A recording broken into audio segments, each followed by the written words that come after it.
আসসালামু আলাইকুম, সবাইকে জানাচ্ছি এসএমটিভি মিডিয়া ইউটিউব চ্যানেলের পক্ষ থেকে সবাইকে পবিত্র ঈদ উল ফিতরের শুভেচ্ছা ও ঈদ মোবারক জানাচ্ছি দেশ ও প্রবাসের সবাইকে।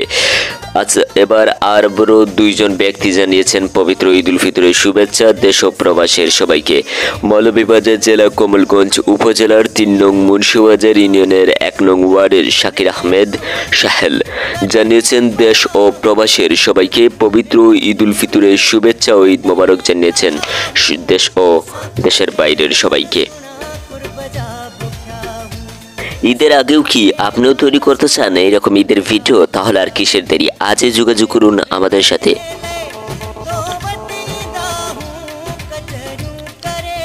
তার সাথে জানিয়েছেন মৌলভীবাজার জেলা কমলগঞ্জ উপজেলার মুন্সিবাজারের সালাউদ্দিন স্পেশাল মিষ্টি পান ভান্ডারের দোকানের মালিকের ছোট ভাই জানিয়েছেন পবিত্র ঈদ উল ফিতরের শুভেচ্ছা ও ঈদ মোবারক জানিয়েছেন দেশ ও প্রবাসের সবাইকে। সাথে ছিলাম মোহাম্মদ মারুফ, এসএমটিভি নিউজ, ডেস্ক রিপোর্ট, বাংলাদেশ।